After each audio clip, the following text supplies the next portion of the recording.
Hey guys, today I thought this has been on my mind for a while.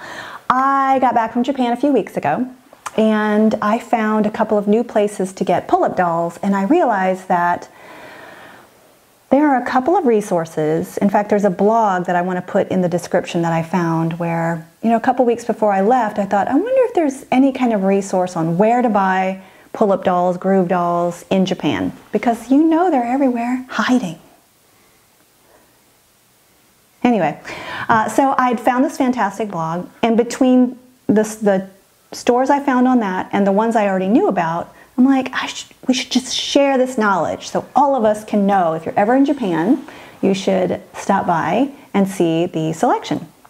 So I'm going to talk about the places that I've been to on this trip, previous trips, and then there's a couple of things. I think actually I've been to all of these. I want a blacklist on every wall in every doll store in Japan. All right, so let me start with the first one, which is Kiddie Land. Kiddie Land is someplace you should go anyway. So this is on the Omotesando. All of these are in Tokyo, by the way, or like an outskirt of Tokyo. Kiddie Land is a fantastic toy store, just for beginners. There's like a wall of remet. So even if you're not a big pull-up doll person, but you love the remet, holy cow! It's amazing. So you should stop by there. It's like four or five floors of toy store, and toward the top there's a doll level and always beautiful displays. You'll see Lika-chan dolls, Blythe dolls, and my favorite, Calico Critters, I think is in the same area. And then of course pull-up dolls. And there's usually some kind of display. So you'll see groove dolls and Blythe dolls kind of on display there. So check that out. Next, maybe my favorite, the Radio Kaikan building in Akihabara. Akihabara alone is worth, put on some hiking boots, like get yourself a backpack, just water bottle, like you roll up your sleeves and you get ready to shop, because there's so much cute there for anything. If you're an anime lover, oh my gosh, you might want a small loan. So right outside Akihabara train station is a big building. It's called Radio Kaikan. It's actually written in English. And on the 7th floor is the A-Zone store, and that will blow your mind. This last time I was there, their whole front display was those Kiki Pop dolls. You can actually watch my vlog. I'm like squealing the whole time. But it's not just, it's all kinds of dolls. I've bought Ruruko dolls there, Momokos, or A-Zone obviously dolls, and then a lot of groove dolls as well. And lots of fun stuff for dolls. So there's some furniture, there's remet, there's bobs and bits. So if you're a seamstress, I pick up buttons and stuff, teeny tiny buttons for my mom.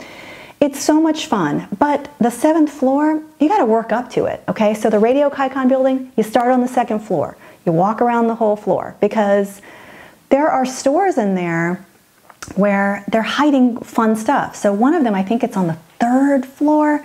It's actually got a huge wall of pull-up dolls, some Rurukos, Blythe stuff, worth checking out. I think I've picked up a couple of Pure Nemo bodies there, really good prices, and even some make-it-own kits, believe it or not. So you should check that out. And then you kind of make your way up to the 7th floor. So start on the 2nd. You're going to maybe see some of those cute little petite Nendoroids that I like, also just the full Nendoroids. And 3rd floor, 4th floor, I think 4th or 5th floor is Ami Ami. So lots of fun stuff there. I picked up some amazing remet on that floor. And then you just keep going to the 7th, A-Zone, prepare to have your mind blown. And then on the 8th floor is actually, I think it's like Super Dolphy. It's the bigger dolls. I'm not ready to break the bank yet. I still have a car note. So maybe someday I'll move up to that. But even just to go up there and to see these dolls, it's just incredible. Tip though, be careful whenever you are shooting video, because they're kind of strict about what you can shoot and what you can't. I've snuck a little bit of footage because I didn't know any better, but they'll actually show you on the displays what you can and can't take pictures of. They're very polite though when they say that you can't. They're always polite. Nobody picks a fight with you in Japan. All right, Mandarake. So you're in Akihabara, you're exhausted, but keep going because Mandarake is worth it. So on the 2nd floor, Mandarake, you'll look at it and it's really daunting. It's like this 10-story building, and the you can't miss it actually because it's got the staircase on the outside and you look at it like this. Like, it's impossible. I hope the dolls aren't on the 9th floor. There's an elevator. But you're in luck, the dolls are actually on the 2nd floor. It's weirdly dark in there. It's strangely... Those of you who have been there can back me up, right? You walk in and it's kind of... I hesitate to use the word creepy, but they've purposely made this floor, it's all like used stuff, right?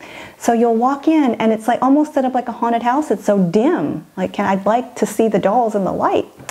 But you can find some amazing deals on used groove dolls, Blythe dolls. I saw a Pullips Masamota, I never get her.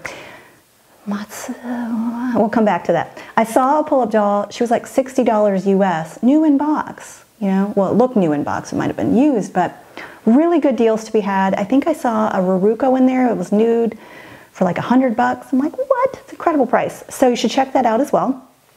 All right, where else? Ooh, okay, so in Ginza, this was kind of, this was a mistake. I didn't even realize this was happening. So there's a toy store called Haku Hinkan.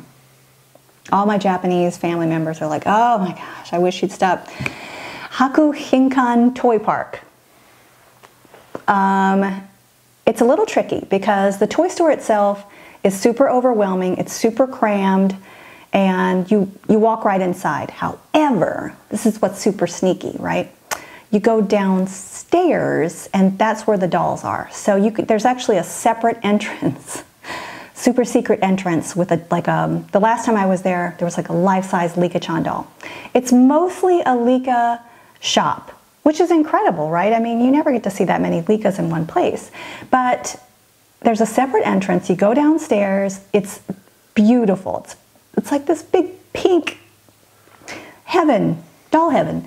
And there's actually a huge wall there of Pullips as well. Now, they're a little bit more pricey, so there's better places probably to get Pullips dolls, but there's also BJDs, some A-Zone, some Aruko, a lot of Momoko dolls, and like I said, tons of Lika-chan dolls. Worth stopping, especially if you're a Lika fan. And then last but not least, Dollyteria. I wasn't even ready. Okay, so true story.